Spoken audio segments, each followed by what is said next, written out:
Well, we are finding the more we teach our children about the 7 habits, the more that they have ideas. They can tell us, let's do this. And our student leaders in the school just took the project. They introduced it on our morning news. They made flyers. They did promotional, things in the classroom as well as in the hallways. And so our student leaders, even at their age, could take this project and go with it.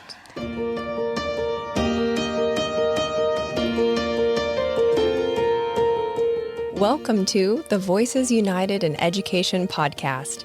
Each week, we showcase the teachers, administrators, and community members who go the extra mile to contribute to the success of every student in Escambia County. You'll meet the real people behind the titles and learn about the amazing resources to support every student's success. Author Stephen Covey is quoted saying that effective leadership is putting first things first. But who qualifies as a leader? Could a child be a leader? If they could learn leadership, why would it matter? My next guests have firsthand experience with student leadership. They are the principal and librarian at Bratt Elementary, and today they're going to share how their Leader in Me animal shelter drive not only made a concept a reality, but elevated academic performance. Setting kids up for success, passionate for reading and leading, Shonna Gilmore and Amy McCrory. Thanks for being here. Thank you for having us. Shonna, I wanted to start with you because you're the librarian at Bratt, but you also grew up there and chose to stay and teach there. And I can't believe you're in your 24th year. That's just so impressive. Did you ever, or have you ever taught students of your previous students? I have. I am now teaching my grand students. Oh my gosh. How does that feel? It feels awesome to see the students grow up and stay in the community and turn into wonderful parents that support our school and support their children. I love that. Why is the Bratt community so important to you? Why choose to stay there when so many other people might choose to move to a more metropolitan area with more opportunities? I consider Bratt my home. My husband, Eric, and I, when we got married, we decided to make that choice to stay in our community, to serve Bratt, to serve Escambia County, and just to see our area grow and for me to see the children, the ones that I taught, their parents, and to see them grow up and just love learning, love reading, and to be, a vital part of my community. Our school is my second home. I decorate the library to feel homey because I love putting in extra hours and making the library feel the heart of our school. I love that so much. The idea of raising up leaders feels like a good one, but it's an idea that's normally saved for, high school commencement speeches, not necessarily elementary school students. So what inspired you to not only pursue that, but use an animal shelter drive to teach those skills to kids? Well, I'm an animal lover. Okay. I have 2 children, but my children also say I have 3 furry children. So okay. I love to teach children that to help animals they cannot help themselves. So what can we do as a leadership project to help the animals in our Escambia County Animal Shelter and to let the children know that what we can do, even as little kids, how we can make donations, we can learn about animals that need a home and just build a love for reading as well as a service learning project. I love the idea of using the animals because, I think kids are always drawn to the animals anyway. How do you make that, from a practical standpoint, you take their enthusiasm, their natural enthusiasm for animals and transfer that into concepts that are usually saved for continued education in the corporate setting?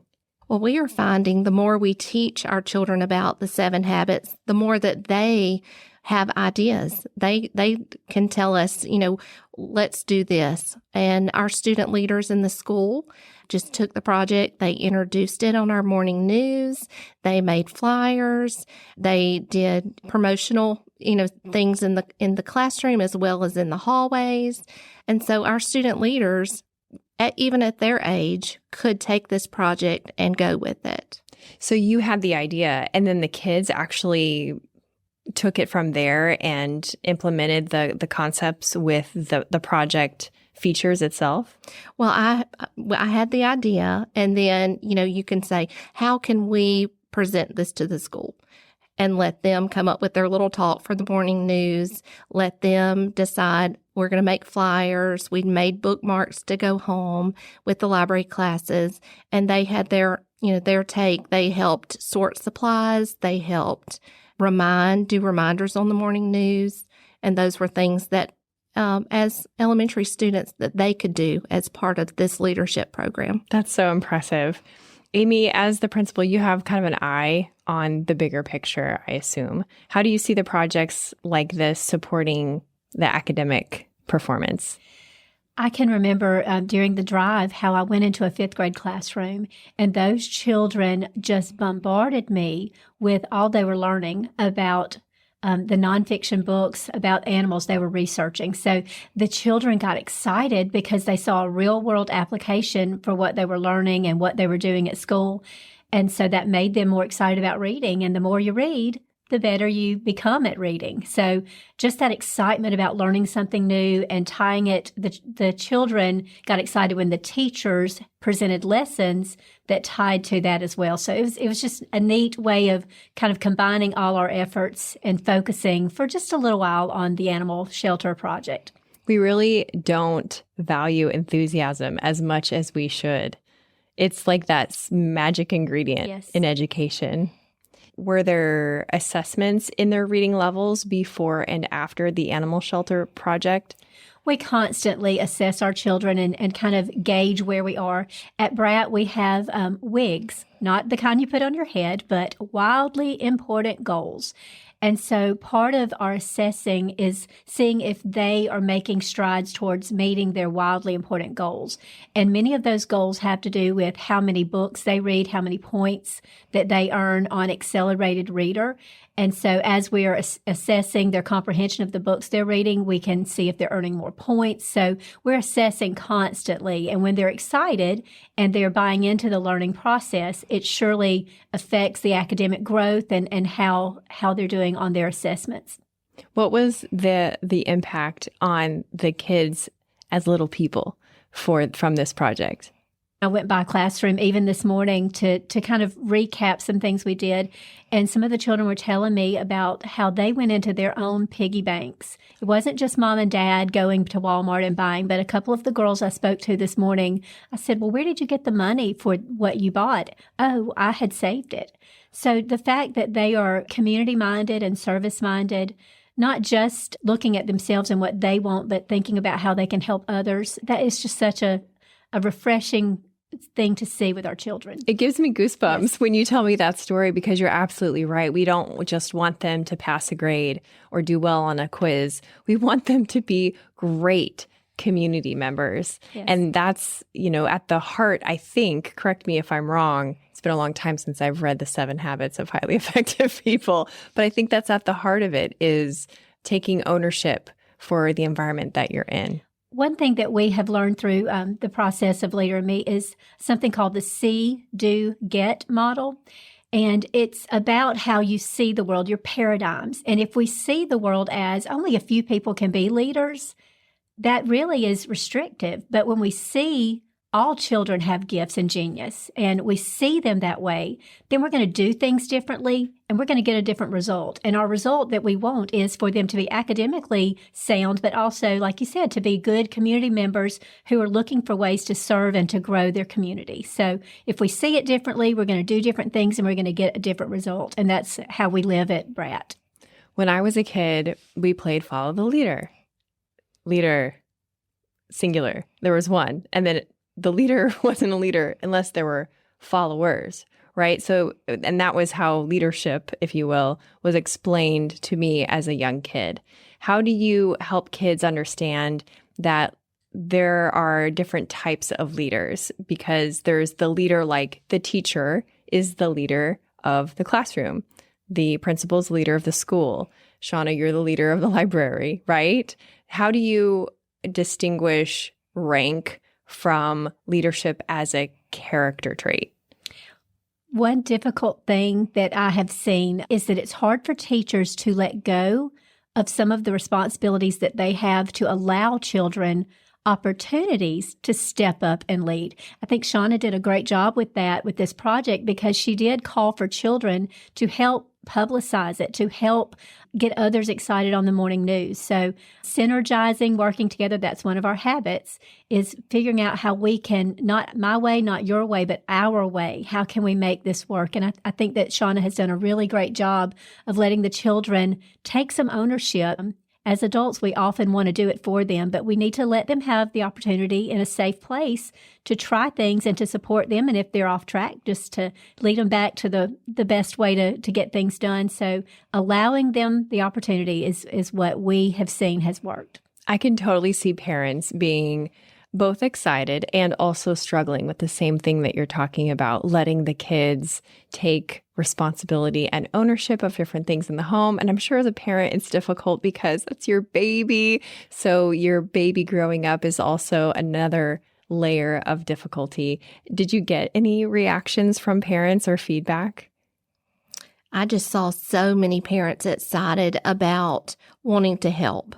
The donations just poured into the front office. We had 2 little sisters who got to help their mom pick out everything on Amazon, and they just brought in a big box. Everything on the wish list that the animal shelter needed, they provided. They were so excited to help. They were, thinking about the animals in the shelter, and they wanted to make sure they had what they needed. And what was the end result for the Escambia County Animal Shelter? Did you have a tally or anything? We collected hundreds of items for the shelter. What was the reaction from the shelter CEO, shelter president? The director, Mr. John Robinson, and his staff were very appreciative and surprised, just blown away that Bratt Elementary had such a wonderful response for an animal shelter drive. What do you see as going forward, right? Because this project has got a beautiful little bow on it. What do you see going forward as a realistic framework for future leadership projects for the kids? I will tell you, this project was wonderful, and Shonna came up with the idea and kind of spearheaded it. My vision for projects as we move forward is to have the children brainstorm problems in the community and think about how they can become involved. So let them, come to the table with some ideas, and then we can support them in a project. So again, stepping back and letting them take the lead. It's a hard thing to do when you're used to showing them what to do, but let them take the lead and become owners of the project. It's hard to remember that we're talking about elementary school students. When you're talking about them, I'm picturing high school students, but these are 8, 9? We start at pre-K, so 4 years old to 12 probably. Mm-hmm. Yeah. Wow, that's so incredible. I'd love to hear from each of you. What do you wish that parents better understood about the Leader in Me program as a whole? We are explicitly teaching these habits. Be proactive. We've talked a lot about that means you have to pause. You have to think before you react, and that is a life skill. Several of the skills begin with the end in mind. So I think what we are wanting to ingrain in them is not just something that you use in elementary school, but as you go to middle school and as you go to high school, and then you become a person that works in the community, these are skills that you're going to need to get through life, to have relationships and rapport with your family and with your community that will make your life better when you know how to be a good listener, you know how to work through problems. So this is not just something we're doing for fun. This is something that we hope is ingrained in them as they grow and as they mature and go into their lives and live productive lives. That's true. I didn't really consider the relationship part of it, the emotional intelligence, if you will, of being able to self-regulate, collaborate, and, maybe you miss a deadline, maybe you celebrate together because you exceeded your expectations, but having that emotional and relationship experience as another added aspect to leadership and projects that require collaboration. That's That's big girl, big boy stuff. I wish that we could just take you guys into the classroom and let you see how that happens. The way that the children are learning to interact and to share ideas. Of course, it is teaching. We have to teach it explicitly that you have to stop and you have to listen. And what does it mean to be a good listener? What does it mean to be an active listener? But they can get it. They are getting it. So I see them growing in ways that we never imagined. I love that. What about you, Shonna? What would you like parents to understand more about the Leader in Me program if you could help them? Well, I'm always thinking about reading as my role. So I would think, how can we let our children at home lead what they want to read? How would they like to read? What can they make those decisions? How can they be leaders at home for their academics? So as my role as librarian, I would like the children to have choice in what they read, continue to be leaders at home, and just tie it all back into reading. Tap into some of that enthusiasm. Yes. So the program was a success. Is there another animal shelter drive on the horizon? Well, like Ms. McCrory said, we will let the children help us direct our projects next year, but I think they enjoyed it. And it was a great way to get them reading nonfiction books and increasing our AR points. So I'm hoping that they will love to do it again next year. I'm hoping too. If someone is listening to this and they want to learn more about the Leader in Me program, maybe they don't have it in their school, is there a place that they can go, a resource that they should know about?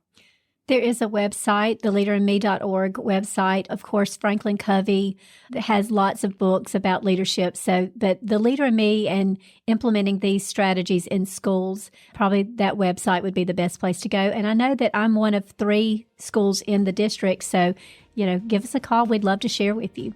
That's amazing. Thank you, ladies, so much for this. And thank you for setting our kids up for success in the community and in the classroom and beyond. This was great. Thank you.